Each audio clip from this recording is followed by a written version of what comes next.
기독교 신앙을 한 개인이 온전하게 그리고 온전한 지식으로 가지고 있고 그 지식으로 자신의 삶을 사는 일은 굉장히 사실은 힘듭니다.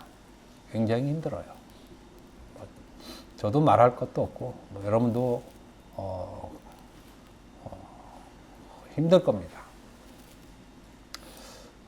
제가 왜 이 말씀을 드리냐면 이제 요즘에 계엄이다 뭐다 막 이런 좀 혼란스럽고 좀 세상이 좀 어지럽고 그렇지만 또 이런 가운데 또 그 초등학생이 학교에서 그 사망하는 일이 생겼죠. 제가 동영상을 한 3번 정도 이렇게 장례 절차나 이런 것들을 이렇게 촬영한 것을 이렇게 봤는데 그 관에 십자가 빨갛게 십자가를 이렇게 해놨더라고요. 기도도 하고 마음이 굉장히 아프죠. 굉장히 아프죠. 저는 이제 그런 현상을 보면서 이 가족들이 이걸 어떻게 감당해낼까라는 것에 좀 많은 좀 관심이 있습니다. 교회들은 이렇게 많이 말을 합니다. 모든 것이 주의 은혜다. 모든 것, 행복도 불행도 모든 것은 주의 은혜다 이렇게 얘기하지만 실질적으로 그러한 일을 겪으면 전혀 그렇게 생각되지 않습니다. 우리가 견딜 만한 것은 주의 은혜로 우리가 받아들일 수 있지만 우리가 견딜 수 없는 상태에 들어가면 모든 것이 주님의 은혜라는 말은 진짜 등 따숩고 배부를 때나 하는 얘기지 절대 주의 은혜로 다가오지 않습니다. 교회들은 그런 점에서 굉장히 무책임한 말을 하고 있는 것입니다. 모든 것이 주의 은혜라고 말할 정도면 모든 것이 주의 은혜라는 말씀을 먼저 증거해야 하고 그 말씀에 따라서 그런 일을 겪은 사람이 이런 일까지도 나에게 주님의 은혜로 작용되는구나 라는 것을 인식하게 해야 됩니다. 보통 어려운 게 아니죠. 보통 어려운 게 아니죠. 교회는 모든 것이 주의 은혜라는 이 은혜성을 등 따숩고 배부를 때나 하는 말로 전해왔다는 것입니다. 그래서 자신에게 비참한 지옥과 같은 나락으로 떨어질 때는 하나님을 극단적으로 저주하는 일이 발생하는 것입니다. 저도 그렇게 생각합니다. 그런 일을 겪으면 내가 어떻게 목사로서 설교를 할까라고 제 자신을 돌이켜보면 정말 자신 없습니다. 안 할 수는 없는데 자신이 없습니다. 일반 성도들은 오죽하겠습니까? 그래서 모든 것이 하나님의 은혜라고 할 때는 그 모든 것에 해당되는 말씀을 복음으로 증거해야지 기복으로 전하면 모든 것은 하나님의 은혜가 안 됩니다. 신앙생활을 잘 해야 하는 이유가 그것이에요. 로마서 5장 12절 보면 죄가 한 사람으로 말미암아 죄가 들어오고 죄로 말미암아 사망이 들어왔다 이런 얘기를 하죠. 아주 잘 아는 얘기입니다. 사망이 들어왔다. 죄 사망이 나옵니다. 아주 쉬운 단어죠. 죄와 사망이라는 단어는 우리가 굉장히 익숙하게 알고 있고 많이 사용하는 그런 단어들이기 때문에 우리에게는 비교적 친숙한 말입니다. 그런데 이 말, 죄와 사망, 특히 사망이 들어왔다는 이 말을 설명하려면 이 설명 또한 만만치 않습니다. 가령 제가 어느 누구에게 죄로 말미암아 들어온 사망이 무엇입니까? 라는 사망의 정의에 대해서 물어보면 말 못합니다. 사망이라는 단어는 아는데 사망을 어떻게 말하는지에 대해서는 답을 못한다는 것이죠. 기독교 전체에서 반드시 죽으리라는 그 사망에 대한 정의는 이런 식으로 얘기합니다. 사망은 하나님과의 관계가 끊어진 것이다. 하나님과의 영적 관계가 끊어진 것을 사망으로 말하고 있습니다. 굉장히 말이 듣기는 좋아요. 듣기는 좋은데 하나님과의 관계가 끊어졌다는 이 끊김에 대한 인식이 없어요. 이 끊김의 인식이 있어야 되려면 하나님께서 지속적으로 생명을 주고 있다는 인식을 먼저 받아야 돼요. 그럼 우리가 하나님으로부터 받은, 하나님께서 우리에게 지속적으로 생명이라는 에너지를 준 것이 무엇이냐 했을 때 여기에 대한 인식을 가지고 있지 않다는 것입니다. 우리는 이 땅에서 우리가 열심히 일하고 먹고 살고 정말 피땀 흘려서 개고생하면서 우리가 먹고 사는 것에 대한 인식은 상당히 익숙한데 갑자기 하나님이 주시는 생명으로 사는 거야 라고 했을 때 하나님이 주는 생명이 뭔데? 라는 인식에 있어서는 우리가 굉장한 그 결여를 가지고 있다는 거죠. 말은 좋아요. 하나님이 주시는 생명으로 우리는 살고 있어 라는 말은 좋은데 막상 그 생명을 표현하려면 굉장히 추상적인 것이 되는 것입니다. 하나님과의 관계가 끊어진 것이 사망이라고 얘기하는 그 추상적인 것에 대해서 바울은 그렇게 얘기하고 있지 않다는 거예요. 성경을 잘 아는 것은 우리가 우리의 삶 속에서 실질적으로 기독교의 신앙을 영위해 나가는 것입니다. 성경을 잘 아는 것이. 그렇지 못하면 100이면 100, 다 각자 신앙생활을 따로따로 하고 있는 거예요. 기독교라는 어떤 공통의 가르침에서 벗어난 각자만이 가지는 신앙 신념에 따라서 신앙생활하는 것에 불과합니다. 사망이 무엇입니까? 제 눈을 쳐다보는 사람이 얘기를 해야 됩니다. 사망이 들어왔다 그러죠? 사망이 발생했다, 생겼다. 뭐 이렇게 얘기하지 않고 성경 말 한마디 한마디가 굉장히 의미가 있어요. 사망이 들어왔다는 것은 인간에게 없었던 것이 새로 생기는 거잖아요. 인간이 전혀 예기치 못한 것이 인간에게 생긴 것이에요. 그러면 사망이라는 것이 인간에게 생겼을 때 인간에게 생긴 그 사망의 현상이 무엇이냐? 사망의 현상. 그러니까 사망은 단지 인간의 죽은 시체나 이런 상태를 얘기하는 것이 아니라 사망이라는 말은 죄가 그 속에 살아있는 상태를 사망이라고 하는 것입니다. 죄가 그 속에 살아있는 상태. 그러면 나는 죽어 있는 상태라는 것입니다. 그죠? 나는 죽어 있고 죄가 살아있는, 죄가 거주한 그 상태를 사망이라고 얘기합니다. 기독교에서 얘기하는, 바울이 얘기하는 사망의 정의가 이것이에요. 죄가 거해서 죄가 살아있는 상태. 이것을 좀 더 확대시키면 죄가 주인으로 있는 상태가 사망입니다. 사망. 기독교에서 죄를 말하는 사망을 말하는 사망의 정의가 이것입니다. 이 정의를 다른 데서는 찾을 수 없죠. 기독교, 그리스도의 가르침에서만 나올 수 있는 말이에요. 제가 그 챗봇에서 심심해서 기독교에서 탐심을 무엇이라고 말합니까? 먼저 물어봤어요. 그랬더니 종교에서는 탐심을 세속적인 욕망이라고 말합니다. 이렇게 여러분들이 뭐 한번 금방 나와요.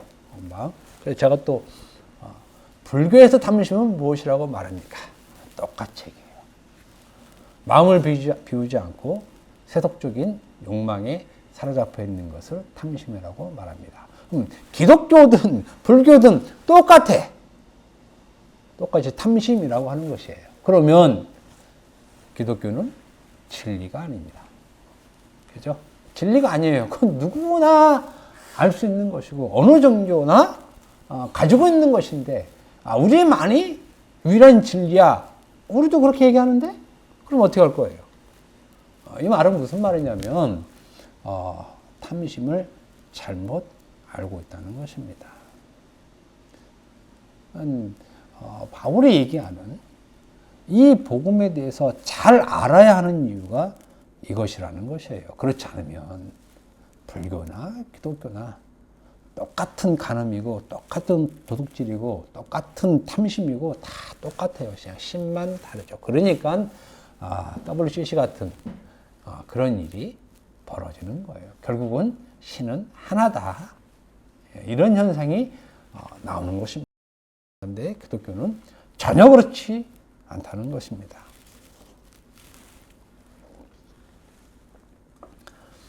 오늘은 율법관에 대해서 물론 여러분들이 우리는 늘 얘기했기 때문에 잘 아는 사실이지만 그럼에도 불구하고 여러분들이 더 심화해서 알아야 될 것은 여러분들이 복음을 전할 때 반드시 중요한 핵심적인 요소이기 때문에 그렇습니다. 예수 믿음과 구원 받으면서 가장 중요한 요소 하나가 있습니다. 이 요소는 다른 어떤 것보다 우선합니다. 그러니까 믿음과 구원에서 굉장히 중요한 요소가 하나 있고 이 요소는 다른 어떤 것보다 우선한다는 것입니다. 로마서 10장 9절에서 10절을 보면 내가 만일 내 입으로 예수를 주로 시인하며 또 하나님께서 그를 죽은 자 가운데서 살리신 것을 내 마음에 믿으면 구원을 얻으리라. 사람이 마음으로 믿어 의에 이르고 입으로 시인하여 구원에 이르느니라 라는 말씀이 있습니다. 믿음과 구원은 보편적으로 이 바탕 위에서 발생한다고 말합니다. 그죠? 입으로 예수를 주로 시인하고 마음으로 믿으면 그래서 사형리 같은 경우에 이것을 고백하게 하죠. 일반적인 교회에서도 이것을 예수께서 너를 위해 죽으신 것을 믿습니까? 예. 이렇게 이것을 이제 입으로 고백해야 믿음과 구원이 발생한다고 말을 합니다. 그래서 이 부분을 굉장히 중요한 부분으로 얘기를 하고 이것을 부정하면 기독교 신앙을 부정하는 것으로 말을 합니다. 그러나 이것보다 우선하는 것이 있다는 것입니다. 아무리 로마서 10장 9절에서 10절의 말씀대로 내가 예수를 믿고 그 예수를 주로 고백한다고 말을 할지라도 이것을 우선하지 않으면 그 믿음과 구원은 무효입니다. 이것을 아는 게 굉장히 중요하겠죠? 이것을 아는 게. 그 요소 하나를 아는 게 중요하죠? 정하원 집사님 그 요소 하나가 무엇입니까?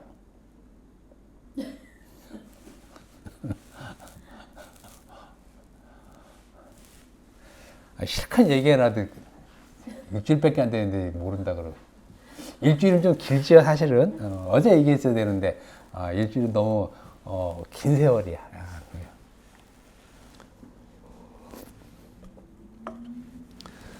알면 쉬운데 몰라서 어려운 게 있어요. 알면 쉬운데 몰라서 어려운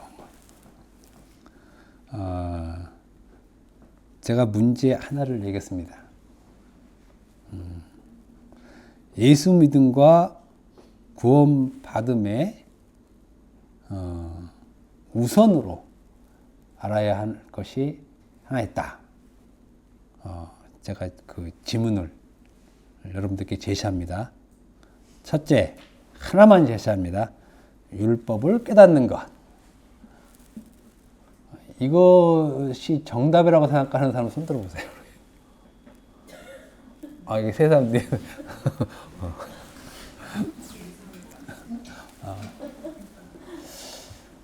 율법을 깨닫는 거예요.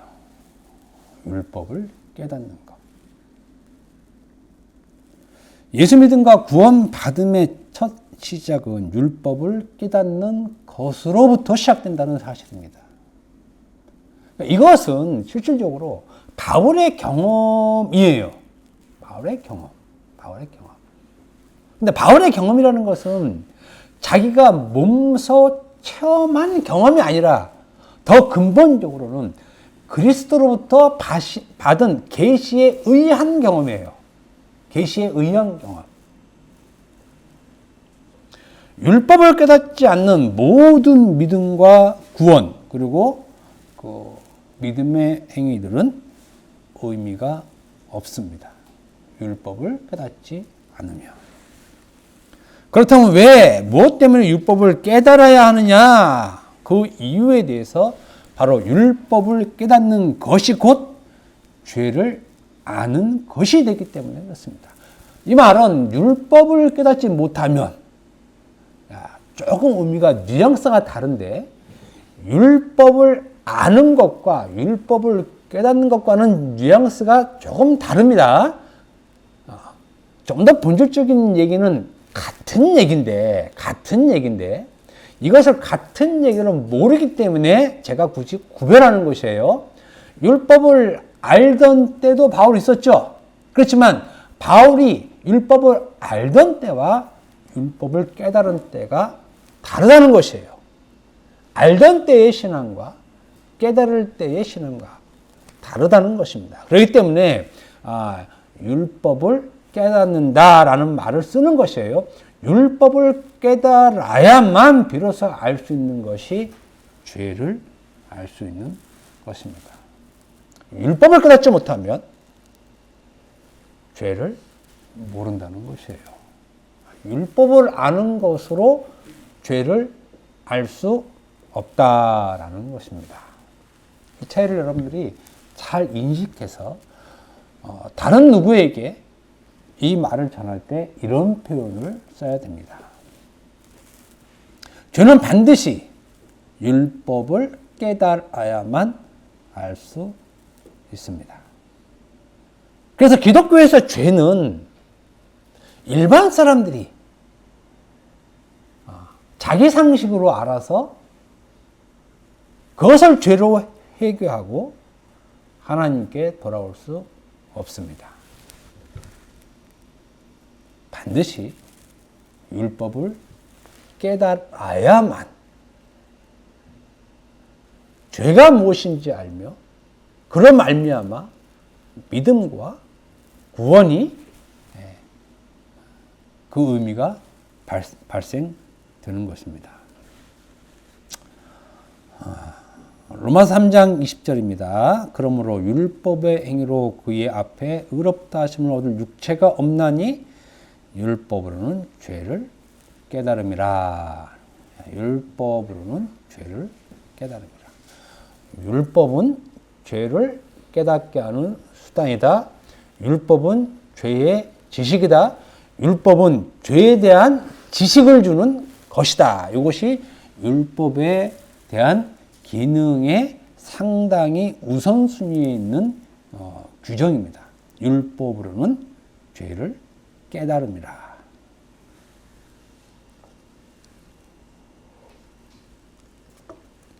중요한 건 이것입니다. 딱 이 지점에서 율법으로는 죄를 깨달음이라 라고 하는 정확히 이 지점에서 기독교 신앙의 치명적 오류가 발생합니다. 이 지점에서. 이 땅의 모든 기독교는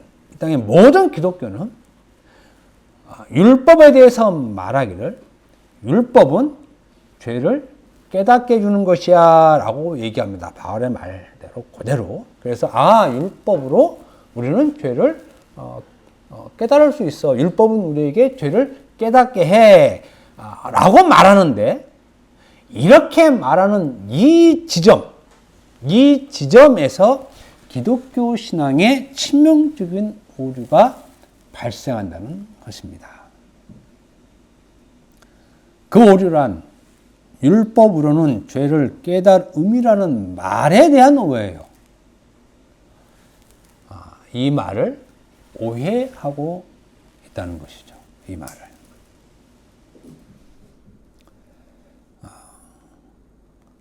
로마서 7장 7절 말씀을 기독교 신앙은 다음과 같이 해석을 합니다. 율법으로는 죄를 깨달음이라 라고 그래서 이제 오늘 본문 읽었죠. 죄를 깨닫는데 이런 식으로 죄를 깨닫는다라는 것입니다. 그거를 로마서 7장 7절 말씀을 인용하는 것이에요. 그런지 우리가 무슨 말을 하리요? 율법이 죄냐? 그럴 수 없느니라. 율법으로 말미암지 않고는 내가 죄를 알지 못하였으니 곧 율법이 탐내지 말라 하지 아니하였다라면 내가 탐심을 알지 못하였으리라. 율법이 탐내지 말라 했기 때문에 우리가 비로소 탐내지 말라는 것을 죄로 알았다는 것이에요. 율법이 탐내지 말라라고 우리에게 제시를 했기 때문에 우리가 그 율법을 통해서 탐하는 것이 죄구나, 이것을 죄로 깨달음이라는 것으로 알았다는 것입니다. 여기서 약간씩 이제 좀 혼돈으로 들어가면, 잘못 들어가면 그래 뭐 그 말 맞지 이렇게 들어가는 거예요. 율법이 탐내지 말라 했기 때문에 내가 그것이 죄인 줄 깨달았다는 것입니다. 지난 시간에도 얘기했죠. 내가 무엇을 탐하려고 하는데 율법이 내가 탐내지 말라고 그랬지. 그 계명을 깜빡했네. 율법이 탐하는 것은 죄라고 했지. 내가 탐하면 안 돼. 요 순간에 죄를 깨달았다는 것입니다. 그것은 죄야. 그것은 죄야. 탐하는 것은 죄야. 라고 하는 것을 죄에 대한 깨달음이라고 말을 하는 것입니다. 이해 안 되는 거 아니죠? 말이 어렵습니까? 아니잖아요. 좀 이렇게 어리둥절하고 이게 근데 말평이 부족한가? 이게 되게 쉽게 말한다고 하는 거예요. 그죠? 이해되죠? 네. 윤혜경 집사님 이해되죠? 그럼 다 된 거야 이제 이렇게. 이거를 탐하고 싶은데 여기 다이아를 이렇게 하려고 그랬는데 율법이 탐하지 말라고 했잖아. 탐하는 건 죄야. 그래, 탐하는 게 죄지. 여기서 죄를 깨달은 거예요. 탐하는 죄지. 내가 말씀대로 탐 안 할 거야. 그래서 이 죄로부터 벗어난다는 거예요. 죄로부터 벗어난다. 죄를 깨달았으니까. 하지 말라는 것을 하려고 했는데 그 하려고 하는 순간 율법이 개입을 해서 그렇게 하는 것은 죄야 라고 하는 그 순간 죄를 깨달았다는 것이죠. 일반적으로 죄를 알고 있음에도 불구하고 우리가 망각할 때가 있잖아요. 잠시 잊을 때 그때 율법이 쑥 들어와서 이건 죄야 라고 하면 우리가 안 되지 하나님, 제가 잠시 하나님 깜빡했습니다. 이런 거. 기독교 신앙은 율법으로는 죄를 깨달음이라는 말씀을 이와 같이 알고 믿음으로 행해 왔다는 것입니다.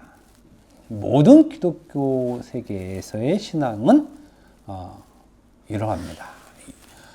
그런데 바로 이러한 해석이 기독교 신앙의 치명적인 오류라는 것입니다. 치명적인 오류. 기독교 신앙은 이러한 해석을 신앙의 길로 제시함으로써 죄에 대한 정의를 완전히 왜곡시켜 버렸습니다. 죄에 대한 것을 완전히 완전히 왜곡시켰습니다. 그 왜곡이란 우리가 잘 알다시피 죄의 규정을 율법의 계명을 범한 것으로 정의를 꽝 내려서 이것이 모든 기독교 신앙의 죄의 정의로 공통화시켰어요. 공통화. 그래서 어느 기독교인을 만나도 죄의 개념은 반드시 이 개념으로부터 된다고 말을 하는 것입니다. 죄의 해결을 이런 식으로 제시해서 기독교는 성장해 왔습니다. 성장해 왔어요. 한국 교회도 이것을 토대로 해서 많이 성장해 온 것입니다. 그러나 율법으로는 죄를 깨달음이라는 말씀은 이것을 말하는 것이 아니라는 것입니다. 율법으로는 죄를 깨달음이라는 이 말은 계명의 본질을 깨달았다는 말입니다. 계명의 본질. 그러니까 바울은 지금 본질을 던져놓고 이 본질에 대한 얘기를 하고 싶은 것이에요. 그 본질이 무엇이냐? 탐심이라는 것입니다. 그러니까 바울에게 있어서 탐하는 것은 계명에서 제시한 것이고 이것을 탐하는 것은 죄인이야 이렇게 말하고 있지 않습니다. 그것이 로마서 7장 7절입니다. 본래는 아마 이렇게 해석돼야 되겠죠. 그런지 우리가 무슨 말을 하려 율법이시냐 그럴 수 없느니라. 율법으로 말하지 않고는 내가 죄를 알지 못하였으니 곧 율법이 탐내지 말라 하지 아니하였다라면 그 다음에 어떻게 얘기하는 게 낫습니까? 내가 탐내지 않아야 한다는 쪽으로 갔을 거예요. 탐내지 말라고 했기 때문에 내가 탐내지 않기로 했다. 라든지. 그렇지만 바울은 이 말에서 말라 하지 아니하였다라면 내가 탐심을 알지 못하였으리라는 탐하지 말라는 그 탐심에 대한 본질로 들어가 버리는 거예요. 그러니까 우리가 제시한 것과 일반적으로 바울이 제시한 것과는 이런 차이가 확 나는 것입니다. 바울은 탐심이 무엇인 그 탐심에 대해서 들어갔고 우리는 탐하느냐 마느냐로 들어간 것이에요. 행위로 들어간 것이죠. 행위로. 탐하느냐 마느냐. 도둑질하느냐 마느냐. 간음하느냐 마느냐. 이쪽으로 들어가서 죄를 깨닫는 것으로 말하는데 바울은 이쪽으로 들어가지 않고 계명의 본질, 즉 탐심이 무엇인지의 그 본질로 들어가는 것이에요. 왜냐하면 탐심이라는 그 본질 자체가 죄이기 때문에 그래요. 탐하는 것이 죄가 하는 것이 아니라 탐심 자체가 죄이라고 말하는 것입니다.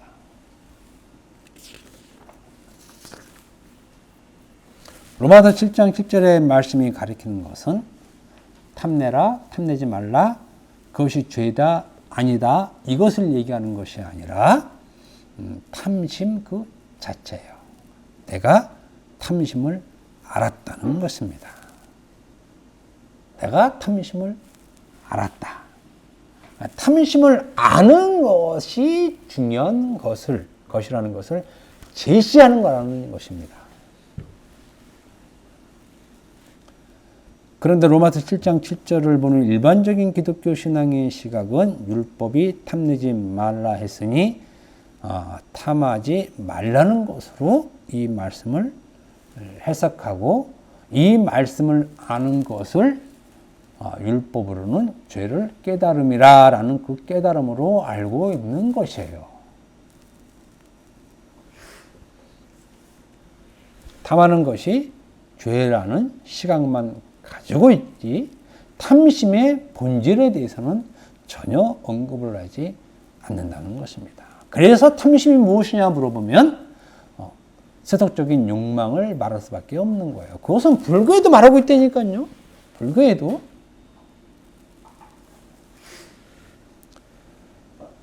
우리는 탐하지 말라는 그 계명에 집중할 것이 아니라 탐하지 말라는 계명에서 탐심이 무엇인지에 대해서 집중하고 그 탐심에 의한 신앙을 해야 된다는 것입니다. 그래야 비로소 죄가 무엇인지 깨닫게 되는 것이에요. 죄가 무엇인지. 만약에 그렇지 않으면 여전히 탐하지 말라는 계명을 탐하지 않는 것으로, 그리고 탐하는 것은 죄로 알고 그 율법을 따라가면 이제 바울이 심각하게 얘기를 해요. 그 율법을 그대로 따라가면 여전히 죄 가운데 있는 것이에요. 믿음도 구원도 무효화 된다는 말도 좀 어폐가 있는 말이에요. 애초부터 의미가 없어지는 것이죠. 그래서 우리가 일반적으로 기도할 때 하나님, 우리가 세상을 살 때 하나님 말씀대로 살지 못했습니다. 하나님 용서해 주세요. 뭐 기도 좋은 것 같죠. 하나님 말씀대로라는 말은 하나님께서 명령한 대로, 계명대로, 그렇죠? 바울은 그렇게 살면 죄 가운데 산다고 얘기하는 것이에요. 그렇게 살면 오히려 그거를 이제 쭉 얘기해 놓는 것입니다. 그렇다면 이제 율법을 깨달은 바울의 율법을 깨달은 바울은 율법을 어떻게 보고 있는가? 요건 이제 제가 늘 여러분들에게 얘기하려고 했던 매우 중요하게 생각한 그 내용들을 여러분들에게 얘기를 할 것이고, 요거 이제 7장 밑에까지 쭉 나와 있기 때문에 계속 인용을 해서 얘기를 해야 돼요. 그러니까 여러분들이 듣던 얘기는 또 들어야 되고, 안 들었던 얘기를 추가로 더 들어야 되고, 그렇습니다. 그러니까 이제 바울의 율법관에 대한 것이에요. 바울의 율법관. 로마서 7장 5절 보면, 우리가 육신에 있을 때에는 율법으로 말미암는 죄의 정욕이 우리 지체 중에 역사하여 우리로 사망을 위하여 열매를 맺게 하였더니, 이렇게 얘기를 합니다. 혹시 성경책 읽는 사람, 성경책 로마서 7장 7절에서 11절까지 한번 읽어봅시다. 로마서 7장 7절에서 11절까지. 그런즉 우리가 무슨 말을 하리요? 율법이 죄냐? 그럴 수 없느니라. 율법으로 말미암지 않고는 내가 죄를 알지 못하였으니, 그 율법이 탐내지 말라 하지 아니하였더라면 내가 탐심을 알지 못하였으리라. 그러나 죄가 기회를 타서 계명으로 말미암아 내 속에서 온갖 탐심을 이루었나니, 이는 율법이 없으면 죄가 죽은 것이니라. 전에 율법을 깨닫지 못했을 때에는 내가 살았더니 계명이 이름에 죄는 살아나고 나는 죽었도다. 계명이 이르게 할 그 계명이 내게 대하여 도리어 사망에 이르게 하는 것이 되었도다. 죄가 기회를 타서 계명으로 말미암아 나를 속이고 그것으로 나를 죽였는지라. 로마서 7장 13절을 윤성자 권사님이 한번 읽어주시기 바랍니다.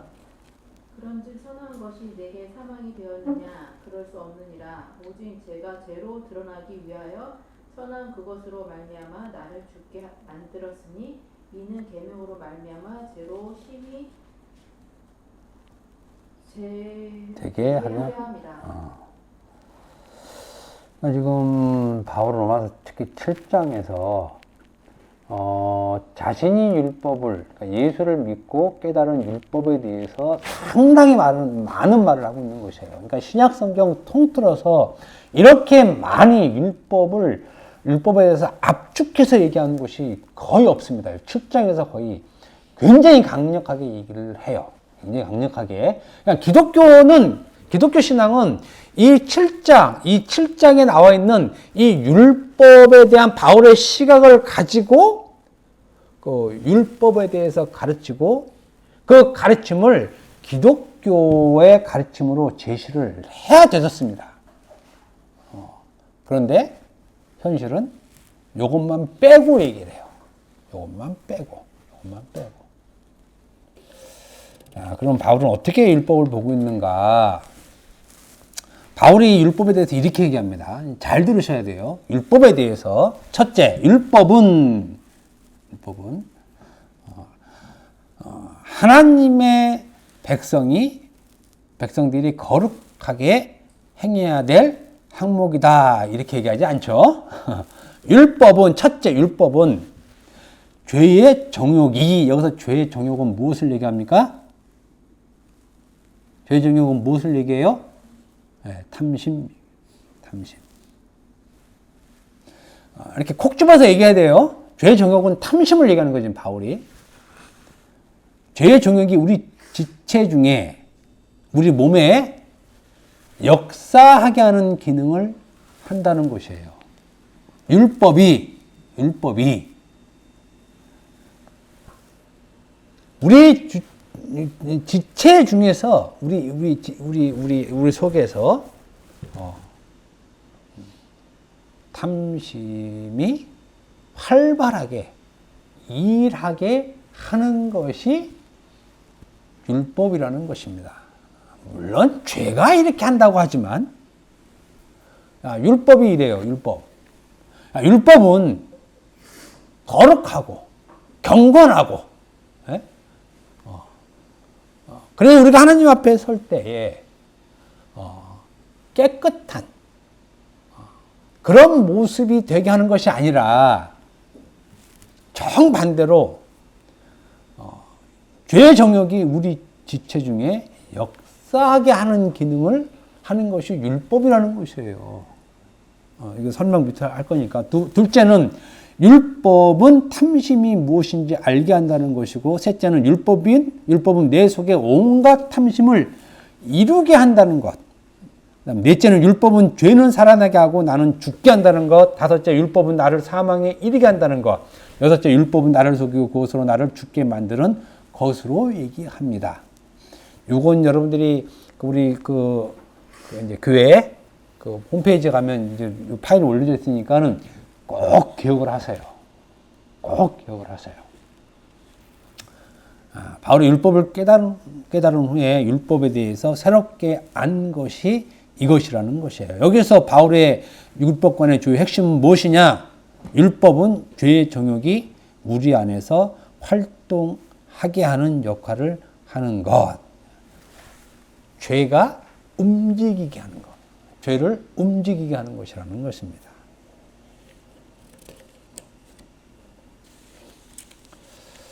어떤 사람이 그래 탐하지 말라는 계명이 있기 때문에 나는 탐해야지, 탐하지 말아야지라고 하는 이 마음 먹은 거 있죠. 이렇게 마음 먹게 하는 것이 율법이라는 것이에요. 죄가 그렇게 한다는 거죠. 우리의 신앙, 기존에 있던 신앙과는 정반대되는 것이에요. 정반대되는 것. 탐하려고 할 때 율법으로 말미암아 탐하지 않게 하는 것이 율법의 기능으로 알고 있는데 그것이 아니라는 것입니다. 율법은 우리 안에서 계속해서 탐하지 않게 한다는 것이에요. 탐하지 않게 한다. 그래, 나는 탐하지 않아야 돼. 왜? 율법의 계명이 탐하지 말라고 그랬기 때문에 나는 탐하지 않을 거야. 이렇게 한다는 것이에요. 이렇게. 이거 이상합니까? 지금 바울이 그렇게 얘기하고 있는 것이에요. 우리 지체 안에서. 그리고 율법은 내 속에서 온갖 탐심을 만들어낸다는 것이에요. 탐심을. 지속적으로 탐하게 한다는 거예요. 탐하게.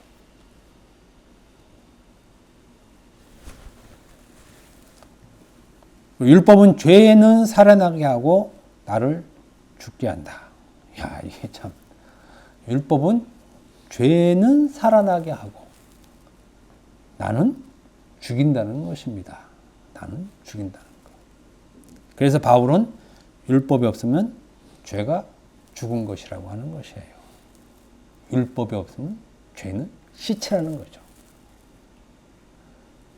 죄는 제가 늘 거듭 얘기하지만 죄는 율법을 통해서 자기 일을 하는 것입니다. 자기 일. 근데 그 자기 일이 뭐냐? 죄의 정욕을 불러 일으키게 하는 거죠. 계속 탐심의 상태로 놓는 것이에요. 탐심의 상태로 놓는 것.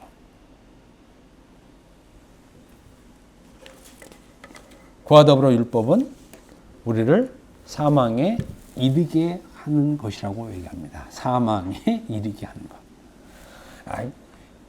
그러니까 지금 바울이 예수를 믿고 율법에 대해서 깨달은 것은 유대교가 있을 때는 정반대예요. 유대교가 있을 때는 완전 반대. 완전 반대.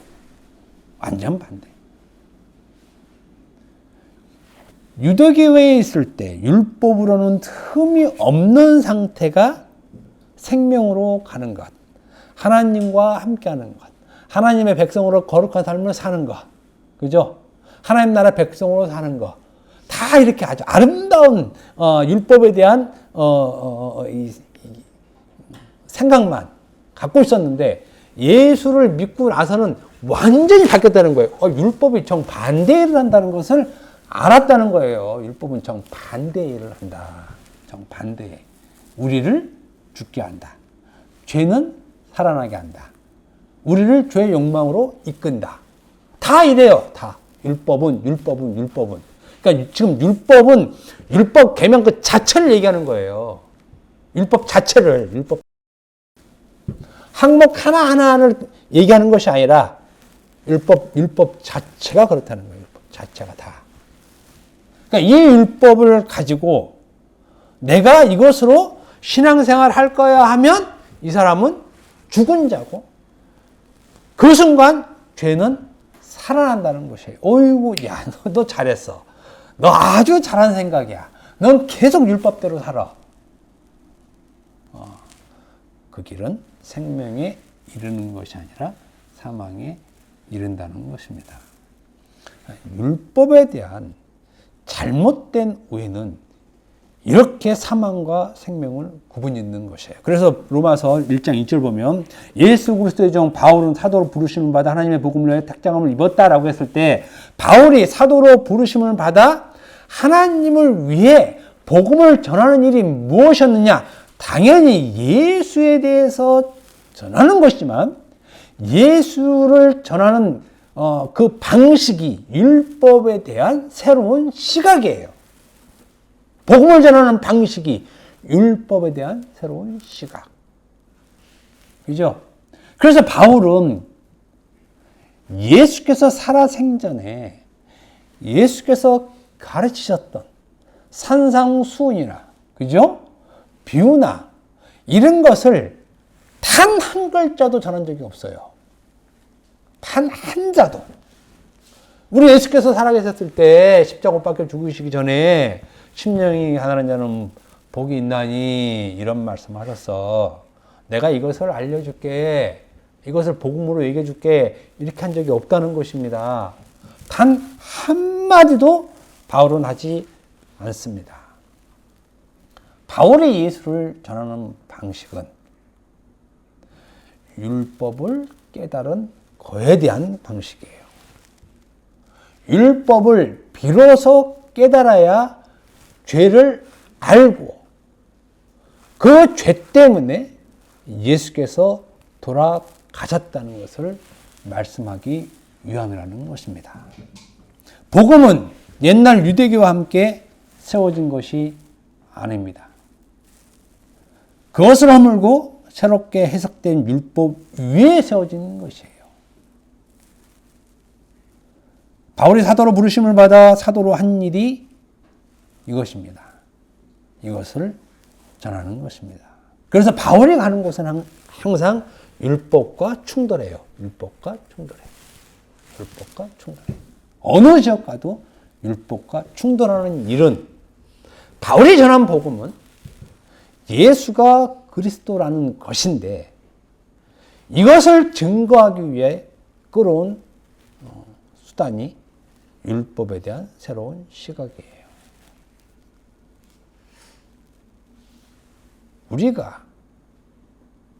우리도 바울처럼 복음을 전할 때 바울이 예수 믿은 후에 깨달은 새로운 율법관을 가지고 우리도 복음을 전하는 방식을 취하여야 된다는 것입니다. 이것이 없으면 그리스도에 관해서 전하는 복음은 전부 다 거짓된 것입니다. 그래서 교회에서 그 거짓된 것으로 모든 것이 주의 은혜입니다라는 말이 나오는 것이에요. 그러므로 푸른 내일교회, 우리들이 먼저 해야 될 것은 율법을 깨닫는 것이에요. 그래야 비로소 여러분들이 복음을 전할 수 있는 자들이 되는 것입니다. 기도하겠습니다.